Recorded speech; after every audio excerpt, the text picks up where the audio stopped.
Pessoal, sejam bem-vindos. Essa é mais uma playlist que fala sobre alimentos e alimentação dos animais domésticos. O foco aqui são os principais alimentos ou ingredientes utilizados nas formulações de rações para os animais. E hoje nós vamos falar sobre a mandioca e os seus subprodutos. Esse tubérculo extremamente brasileiro, né?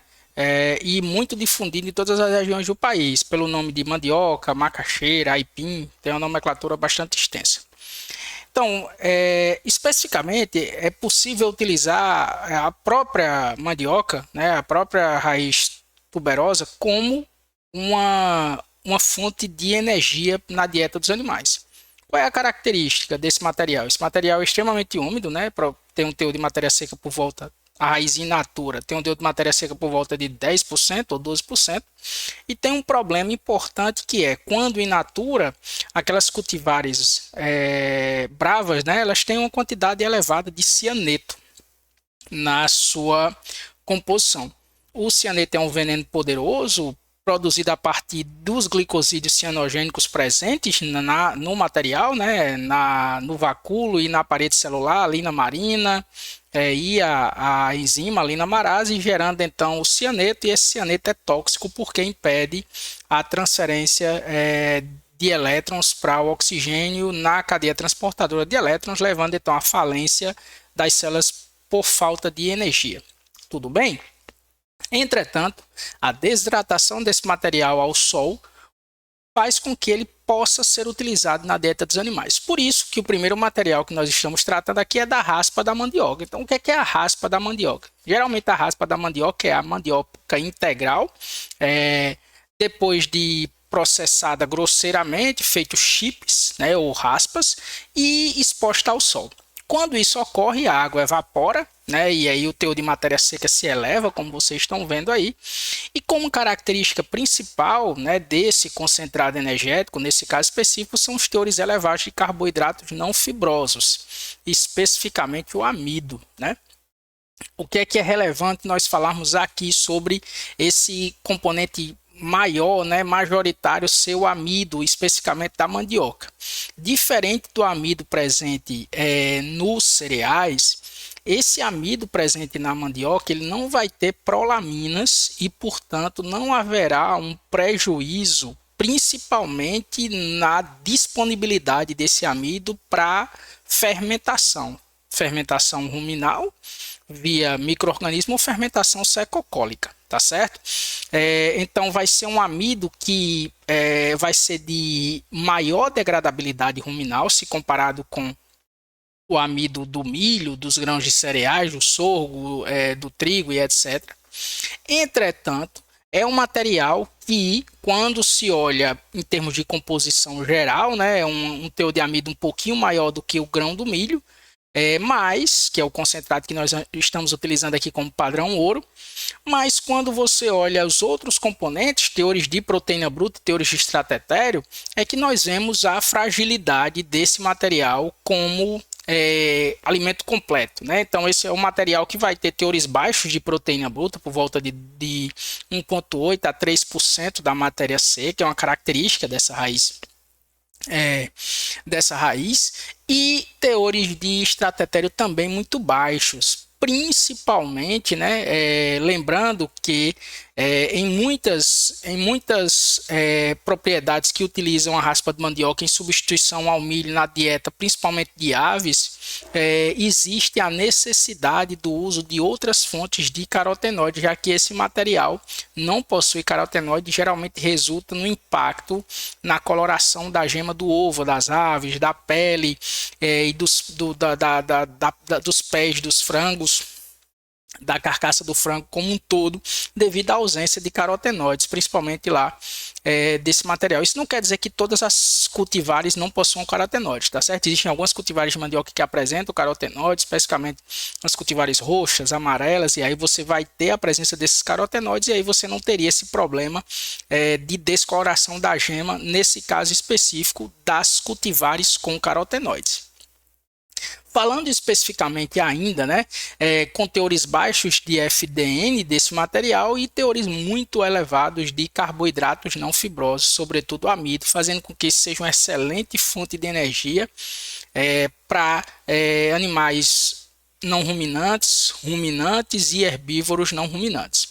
Tá certo? Então é um material que tem que ser utilizado com cautela para animais ruminantes na substituição ao milho, à raspa, especificamente porque é um material de elevada fermentação ruminal com a taxa de degradação do amido bem mais alta do que dos grãos de cereais, devido à ausência das prolaminas, e isso gera então uma demanda, né, por uma fonte proteica ou uma fonte de nitrogênio com o mesmo padrão de fermentação para que a gente não tenha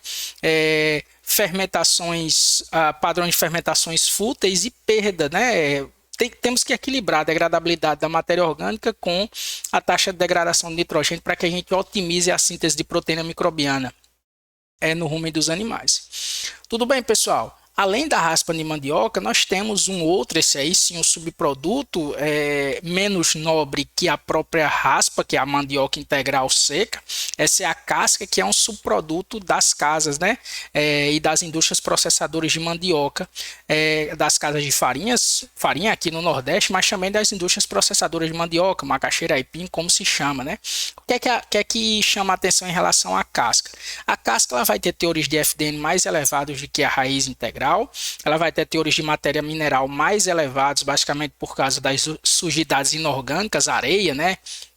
Sílica lá na casca, e ela também vai ter a porção mais lenhosa desse material lá na casca. A casca frequentemente é exposta ao sol para secar, porque também apresenta os glicosídeos cianogênicos e pode apresentar o cianeto.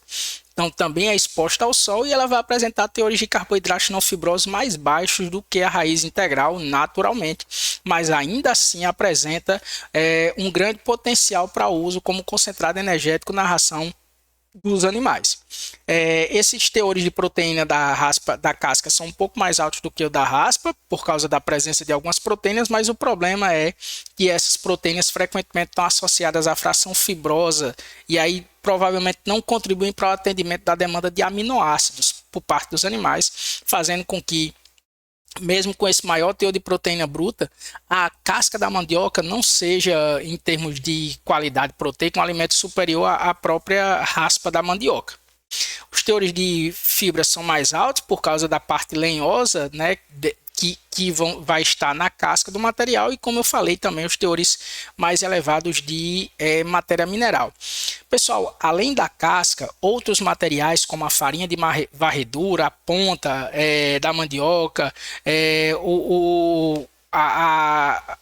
o subproduto do despolpamento, existe uma série de outros subprodutos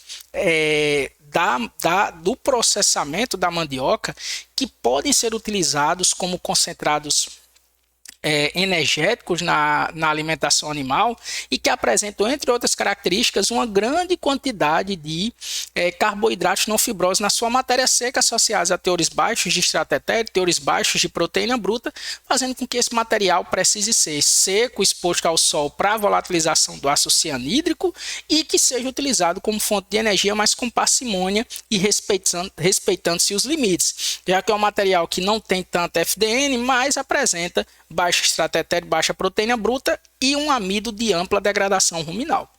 Tá? Um exemplo de um subproduto que tem um teor de matéria seca baixo, que é eventualmente tóxico e que é oriundo das plantas, é a manipoeira, que é a água residual depois da extração, né, depois que a raiz é umidificada para a extração do amido do material e prensado sobre esse líquido, que é a manipoeira. A manipoeira é tóxica quando não submetida à radiação solar. Depois de submetida à radiação solar intensa, o cianeto contido na manipoeira se volatiliza. Como vocês podem ver, o teor de matéria seca é baixo e ela concorre então para o atendimento das exigências hídricas dos animais. A matéria seca presente na manipoeira, pouco de matéria seca presente, por volta de 6%, é quase que prevalentemente de carboidrato. Como vocês podem ver aí, por volta de 96% da matéria seca presente são carboidratos. Continua sendo material como todos oriundos da mandioca, da macaxeira, do aipim, teores de extrato etéreo e proteína bruta muito baixos, associados a teores de uma fração de carboidrato mais elevada, que é uma característica da raiz, né, da planta integral desse material.